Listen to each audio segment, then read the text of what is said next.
All right, good afternoon. Welcome back. Today I'm going to do a quick preview of the 4 games on tonight, and we're going to talk about a little bit of news after. I'm not really doing it. It's kind of readily available on NHL.com, and the Hockey Guy does a more thorough news segment every day, so we're just going to go over something quick. But to get started with today's games, we're the Flyers playing New Jersey at 7 p.m. Again, all the times are in Eastern.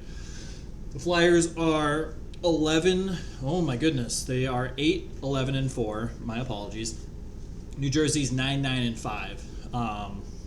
The Flyers have been on a bit of a rough skid as of late.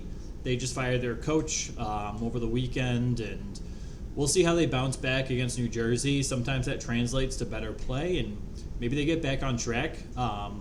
New Jersey's kind of an odd team. They have really good games. They have really disappointing games. They're a really young team. We'll see what happens. I'm kind of excited. All 4 games tonight should be good games to watch. There's not really going to be a bad game on. Wow, I totally forgot the E in Avalanche. The Avalanche are in New York playing the Rangers tonight. In my opinion, this is going to be the game to watch. Probably the best one of the 4, but they're all going to be good games. The Avalanche are 13-7-2. The Rangers are 17-4-3. The Rangers have been an incredible team to watch this year.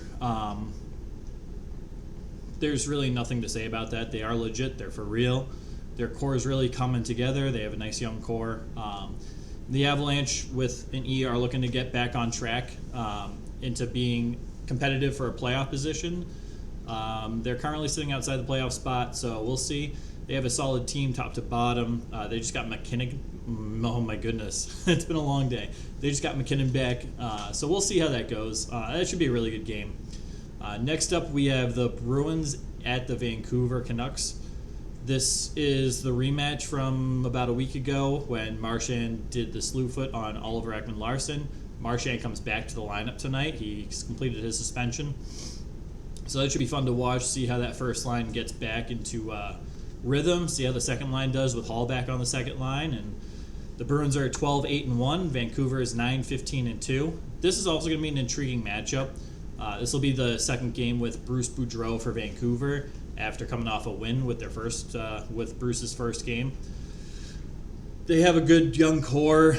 They have a lot of potential, and the Bruins don't have a lot of depth scoring. So this could be a trap game, if you will, for the Bruins. But I don't know. I think this game could go either way, to be honest.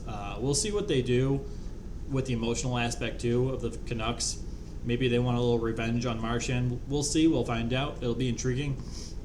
The last game is the Dallas Stars at the Las Vegas Golden Knights.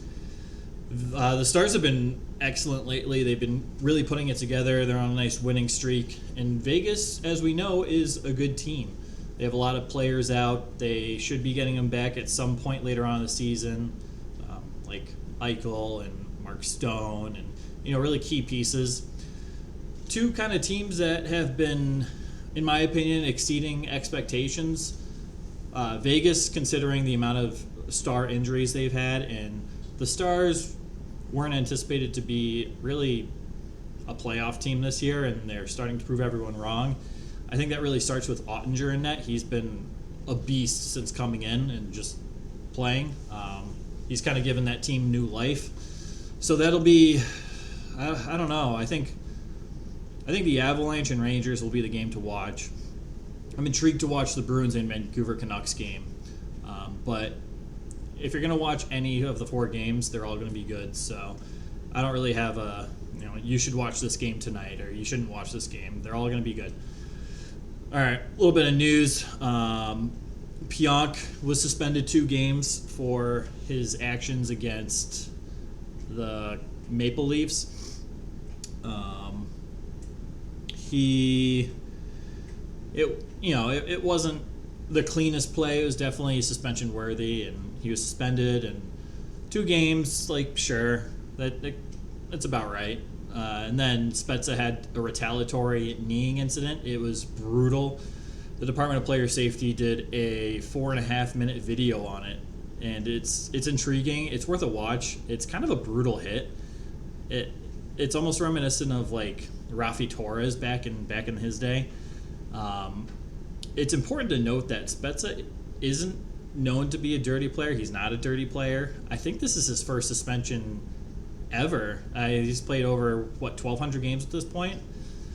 So it's kind of surprising that Spezza did this. It's weird his name is associated with this play, but nonetheless, it was a really aggressive hit. It was suspension worthy, and he got 6 games for it. I think if it was some guy like Matt Cook or Rafi Torres, we're talking about like a 25-game suspension easy. I think the suspension. I think the Department of Player Safety got these 2 suspensions right. It's also important to note that Pionk obtained a concussion for it, which is really not surprising considering you need to go watch the hit. It's brutal. You get goosebumps just thinking about it. So we'll see. We're hoping for a speedy recovery for Pionk. It'll be interesting. I think these 2 teams meet up one more time, but it's way later on in the season, like March.